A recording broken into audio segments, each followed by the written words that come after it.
The notification chimed on my phone at exactly 8:47 p.m., right as I was debugging another cluster sleep of code that my boss would somehow blame on me tomorrow.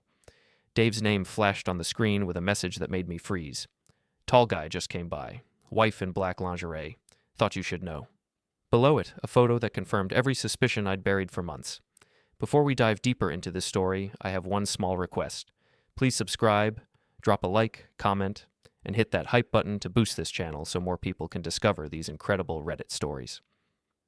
My name is Neil Carter, and I'm the kind of guy who fixes everyone else's computer problems while my own life crashes around me. 34 years old, IT support manager at a mid-sized insurance company in Cleveland, married to Jenna for 6 years, or at least I thought I was married. Turns out I was just the guy paying the mortgage while she auditioned for her own personal porn movie next door. The photo showed our front door wide open, Jenna silhouetted against the hallway light in the black lace set I'd bought her for our anniversary. The same lingerie she'd claimed was too fancy for regular occasions. Apparently, sleeping with my neighbor's gym buddy Ethan Brandt qualified as a special occasion. I stared at the image until my eyes burned. Dave Rizzo, our 41-year-old divorced neighbor, had become my accidental surveillance system.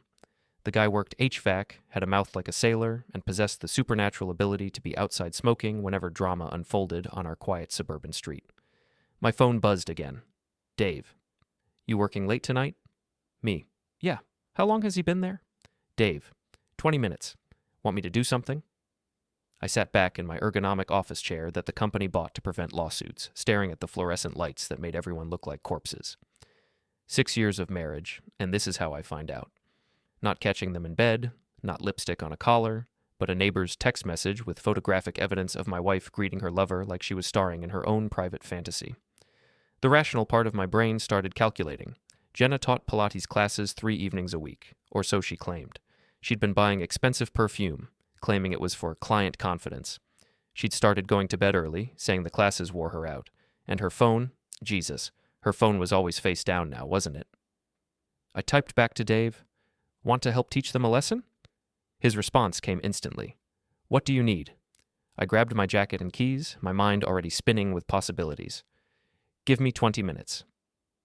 The drive home usually took 35 minutes through Cleveland's perpetually under-construction streets.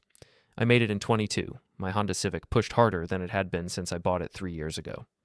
Every red light felt like a personal insult from the universe. Dave was waiting on his front porch, cigarette glowing in the darkness. His house sat directly across from ours, giving him a perfect view of our front door and the driveway where Ethan's black BMW sat like a monument to my humiliation. "They still in there?" I asked, walking across the street. "Yep. Lights went upstairs about 10 minutes ago." Dave flicked his cigarette into his dead flower bed. "You want my honest opinion? This ain't their first rodeo." The words hit like a punch to the gut, but they also crystallized something cold and sharp in my chest. This wasn't a moment of weakness or a single mistake. This was a pattern, a routine, a carefully orchestrated betrayal that had been playing out while I worked late trying to earn enough for the vacation to Hawaii that Jenna kept talking about. "Here's what we're going to do," I said, pulling out my phone. "You're going to knock on that door and tell them there's a gas leak in the neighborhood. Emergency inspection required." Dave's weathered face split into a grin. "And while they're dealing with that?" "I'm going in through the back door to have a conversation with Mr. BMW about property boundaries." Dave's knuckles hammered against our front door with the authority of someone who'd spent 20 years dealing with actual emergencies. The sound echoed through the quiet neighborhood like gunshots. I crouched behind our back fence, keys ready, watching the upstairs bedroom window. "Gas leak inspection," Dave shouted, loud enough to wake the dead.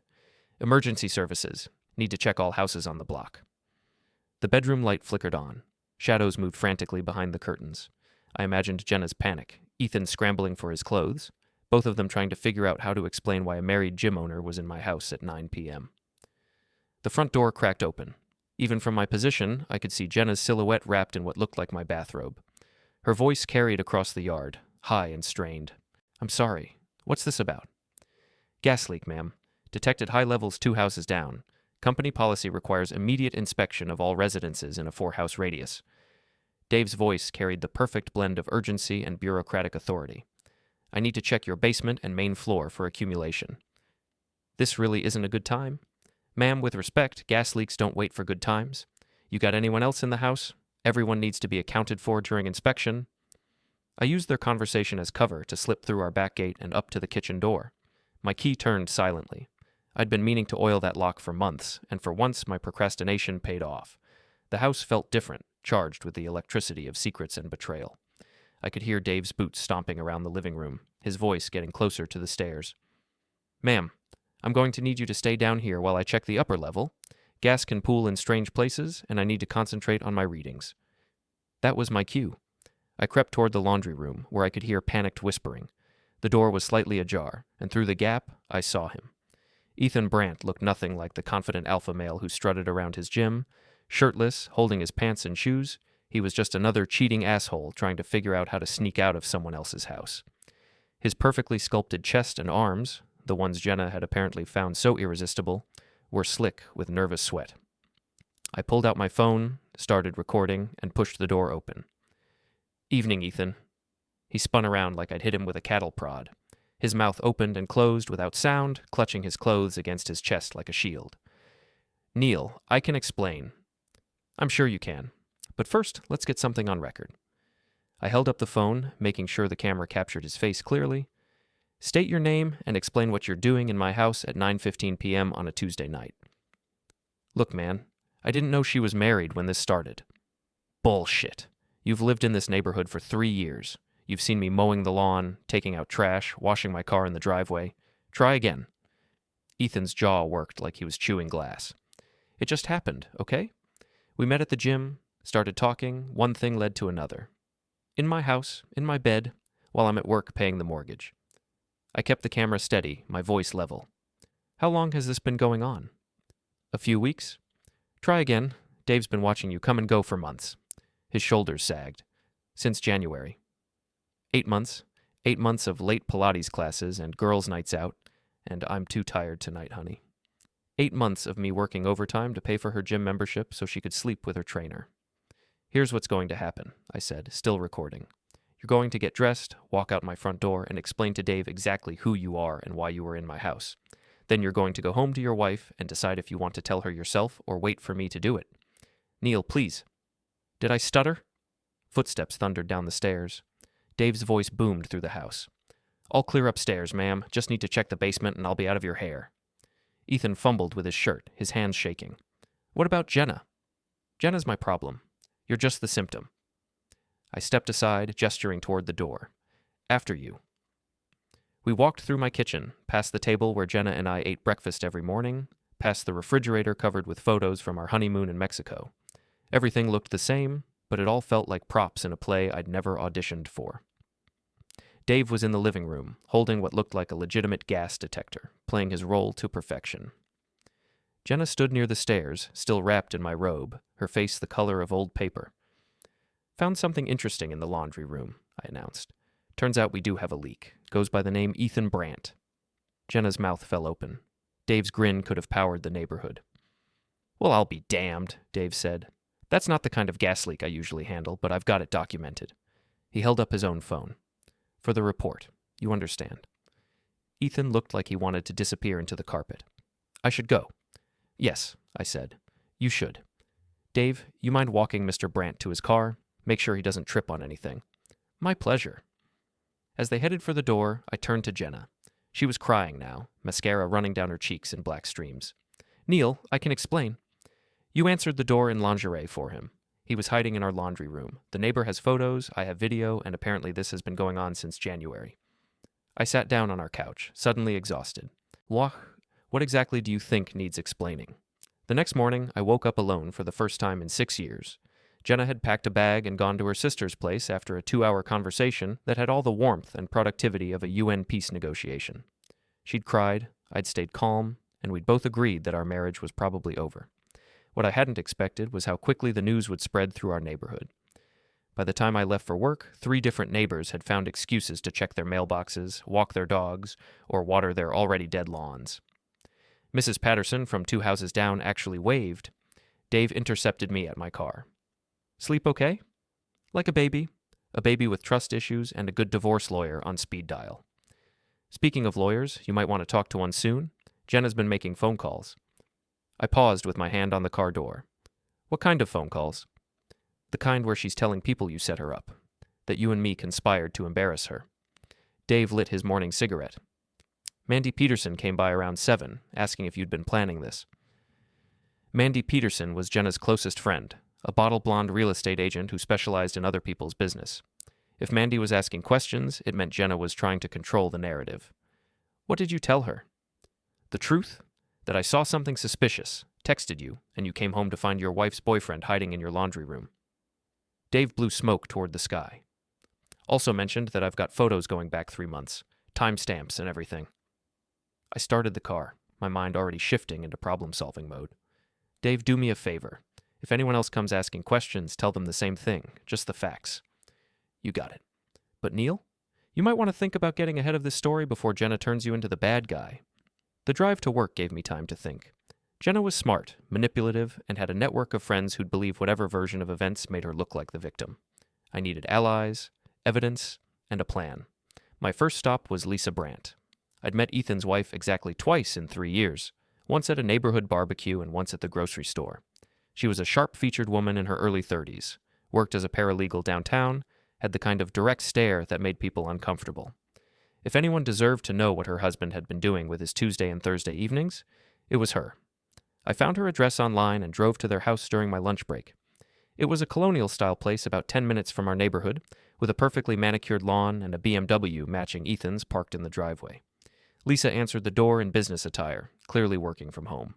Her expression shifted from polite confusion to sharp interest when I introduced myself. You're Neil Carter, Jenna's husband. That's right. We need to talk. She stepped aside, gesturing me into a living room that looked like a furniture showroom. Everything matched, nothing was out of place, and I got the distinct impression that Lisa Brandt was not a woman who tolerated chaos in her life. Coffee? She asked. Please. She returned with 2 cups and sat across from me, her posture perfect, her attention complete. I assume this is about my husband. You know? I suspected. Ethan's not as clever as he thinks he is. She sipped her coffee. Late nights at the gym, new cologne, suddenly interested in Pilates. It wasn't hard to connect the dots.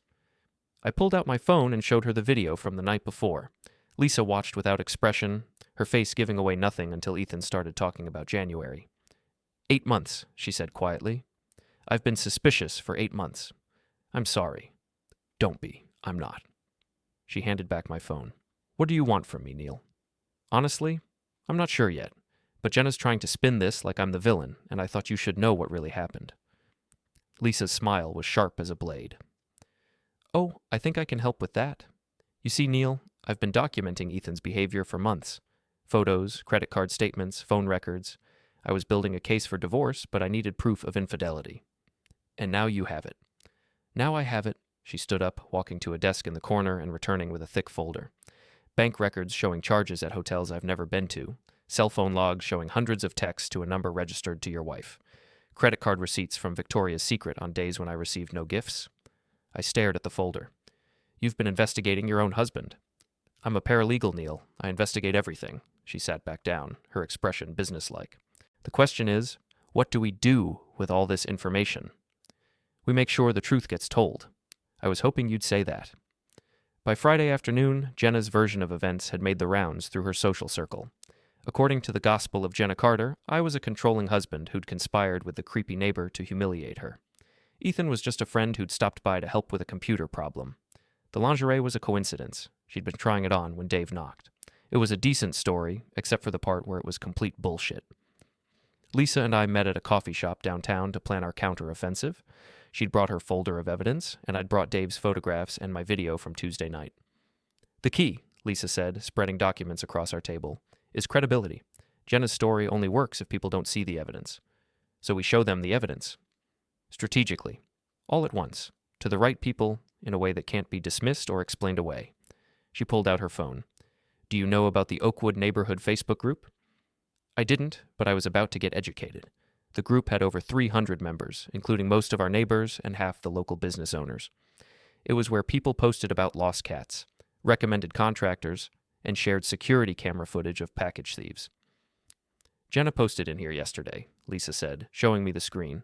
She's asking for emotional support during a difficult time and hinting that she's the victim of harassment. I read Jenna's post, my jaw tightening with each word. She'd positioned herself as a wronged wife whose privacy had been violated by an unstable husband and his accomplice. Several people had already commented with sympathy and offers of help. "What do you want to do?" I asked. Lisa's smile was predatory. "I want to tell the truth, with documentation." We spent an hour crafting our response. Lisa would post first, as the other wronged spouse, sharing selected evidence and explaining the timeline. Then I'd follow up with my video and Dave's photographs. The key was to present everything as facts, not accusations, and let people draw their own conclusions. Lisa posted at 6 p.m. on Friday, just as people were getting home from work and checking social media. Her message was clinical and devastating. "Hi everyone, I'm Lisa Brandt, Ethan's wife. Some of you may have seen recent posts about marital difficulties in our neighborhood. I want to share some facts that might provide context. Attached are phone records showing 807 text messages between my husband and Jenna Carter between January and September, credit card statements showing hotel charges on days when I was told he was working late, and photographs taken by concerned neighbors. I'm sharing this not for sympathy, but because I believe people deserve to know the truth when they're being asked to take sides." The response was immediate and brutal. Within an hour, Lisa's post had 37 comments and had been shared 12 times. People were asking questions, demanding explanations, and sharing their own observations about Jenna's recent behavior.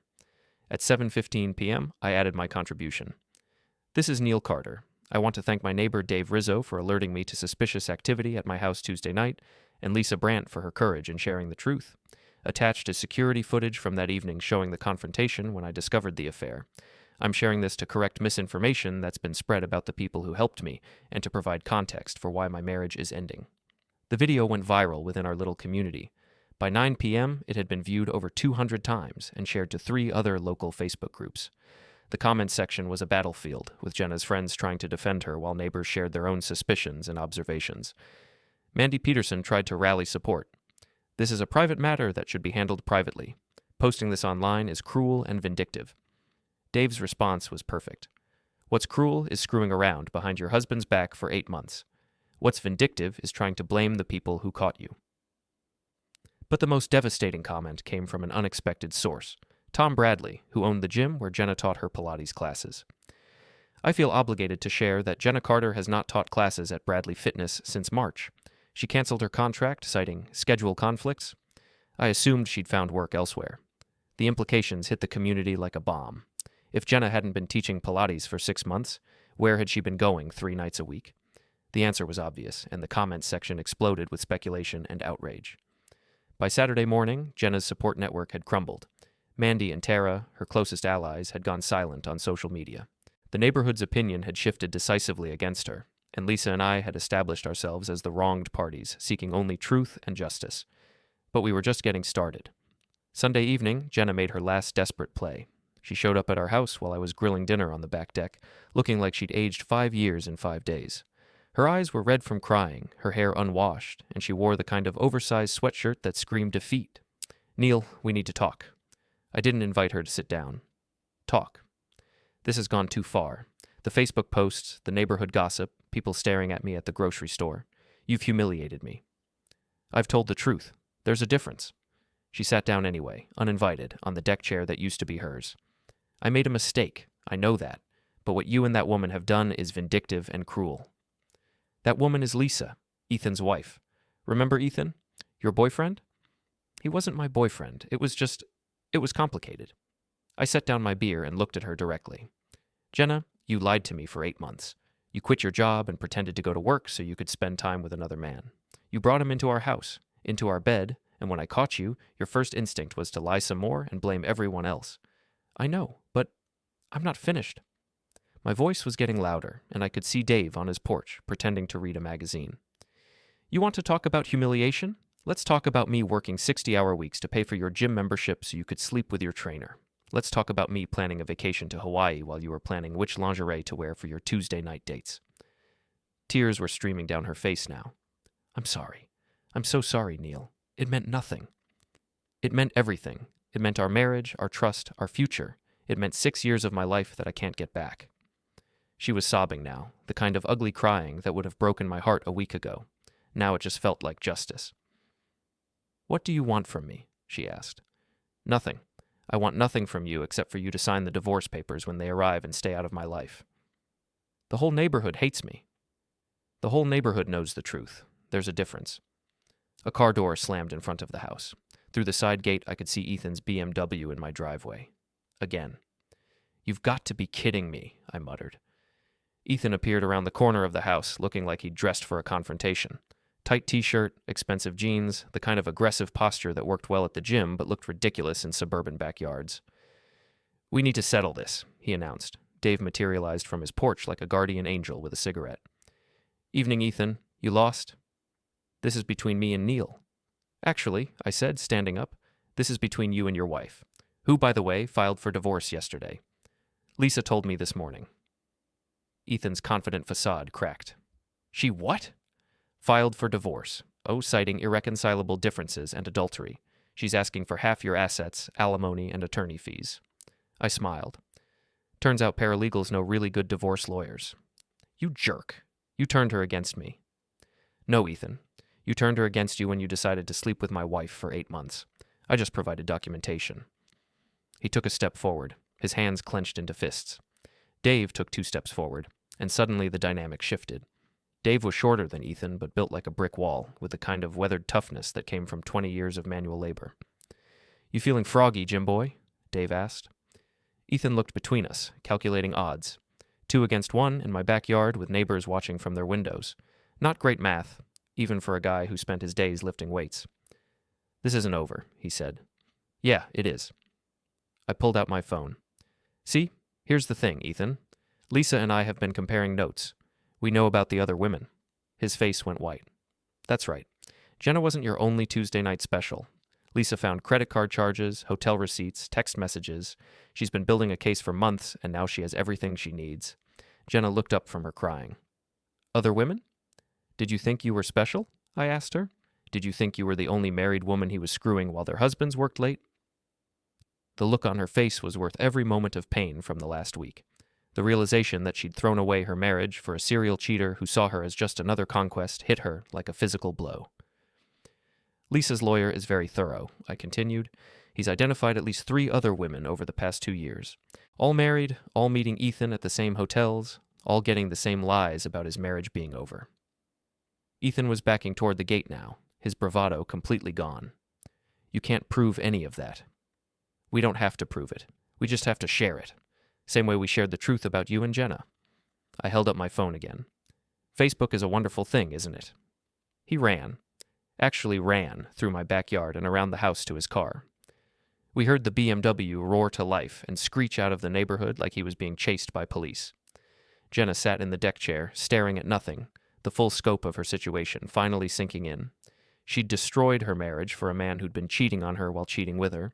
She'd lost her friends, her reputation, and her home for someone who saw her as disposable. "I should go," she said quietly. "Yes, you should." She stood up slowly like an old woman and walked toward the gate. At the last moment, she turned back. "For what it's worth, I did love you. Once." "I know," I said. "That's what makes this so sad." After she left, Dave and I sat on the deck, drinking beer and watching the sunset.